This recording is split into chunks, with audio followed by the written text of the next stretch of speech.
In Game 1 of the 1988 World Series, Kirk Gibson hit this amazing walk-off home run off of Dennis Eckersley against the Oakland A's to secure a Game 1 victory. This was not only one of the most incredible moments in World Series history, but it was also one of the most inspiring. The Dodgers went on to win the World Series 4-1, and this team was led by the legendary manager Tommy Lasorda, Cy Young Award winner Orel Hershiser, and home run leader Kirk Gibson. But how did we get here? You will find out after a word from our sponsor, SeatGeek. SeatGeek is a mobile ticketing app for sporting events, concerts, and other events.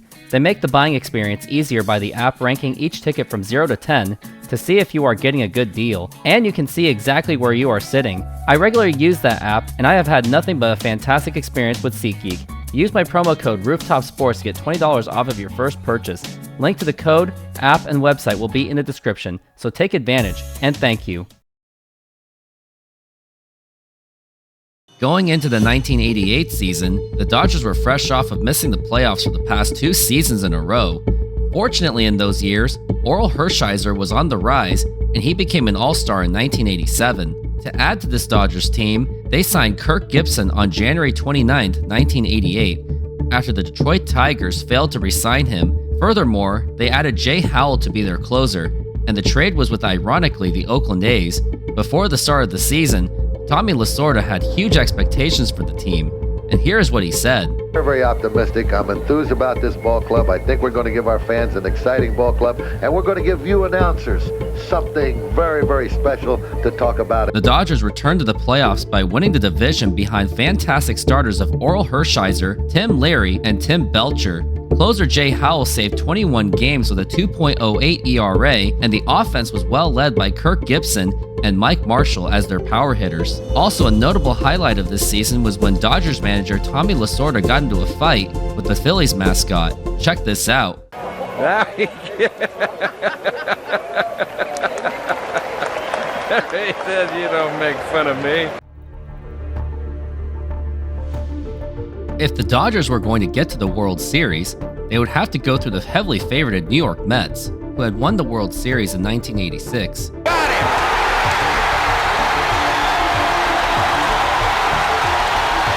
This team was loaded by the likes of Darryl Strawberry, Lenny Dykstra, and Gary Carter on the offensive end.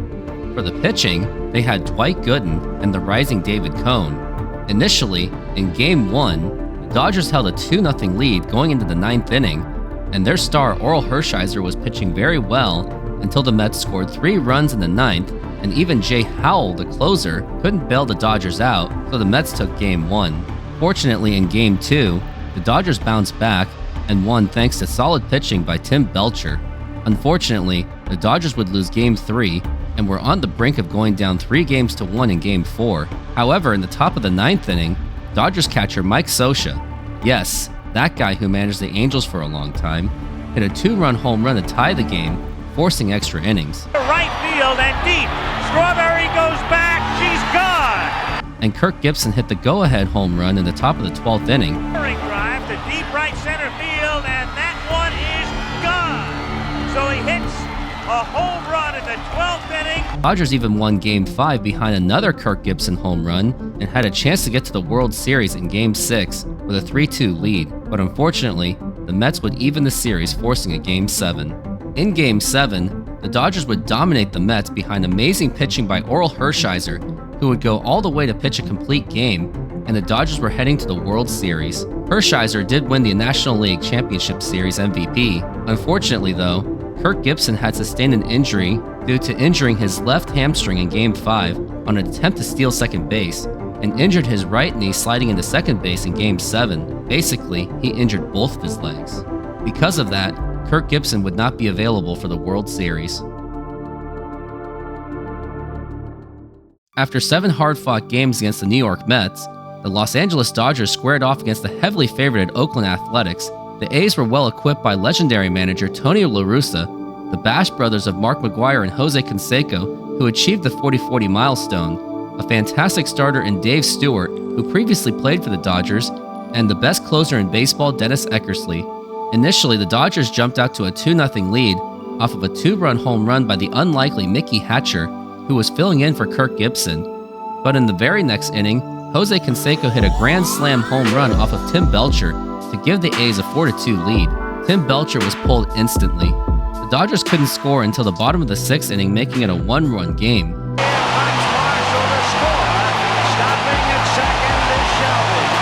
And credit should be given to the Dodgers bullpen for keeping them in the game.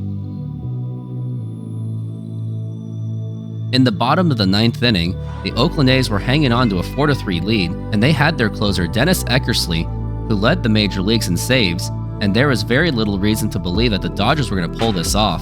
Eckersley got the first 2 outs, and it seemed all but over for the Dodgers. But somehow, pinch hitter Mike Davis, who hit below 200 in the regular season, was able to draw a rare walk, which was very unusual since Eckersley only walked a total of 13 batters in the entire season.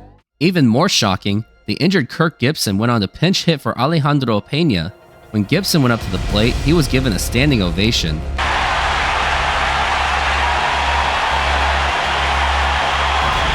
In the at-bat, Gibson initially fouled twice, where he was down to his final strike, but worked to a 3-2 count, including Mike Davis stealing second base. With 2 foul balls, it was unclear how Gibson could really do with the bat with sore knees and a bad hamstring, as he did not look great swinging the bat.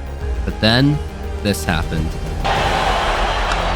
High fly ball into right field. She is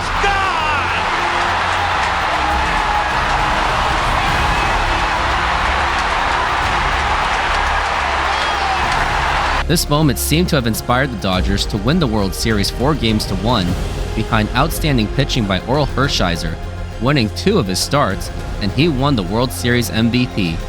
Fittingly, 36 years later, Freddie Freeman hit a game-winning grand slam home run in a very similar situation against the New York Yankees, where they were trailing in the bottom of the inning. This was a very cool moment, and I got to witness this while covering this game on my YouTube channel, and here was my reaction to that home run. Against Cortez, now the pitch, and now here's a fly ball to deep right field, and that is gone! The ball game is over! I just wish that Tommy Lasorda was there to witness the moment. Here, let me fix that. High fly ball into right field. She is gone!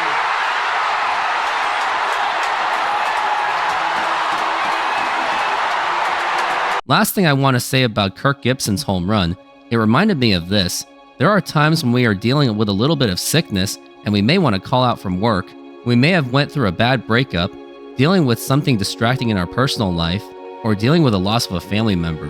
What Kirk Gibson's moment can teach us, despite these adverse times that we are dealing with in our lives, it is best to just show up and work through adversity, and that is what Kirk Gibson did, and he did it in impressive and inspiring fashion, despite the injuries he dealt with, and yet he hit a walk-off home run against the best closer in baseball, Dennis Eckersley. Thanks for watching, and I hope you enjoyed this video on the Dodgers and Kirk Gibson.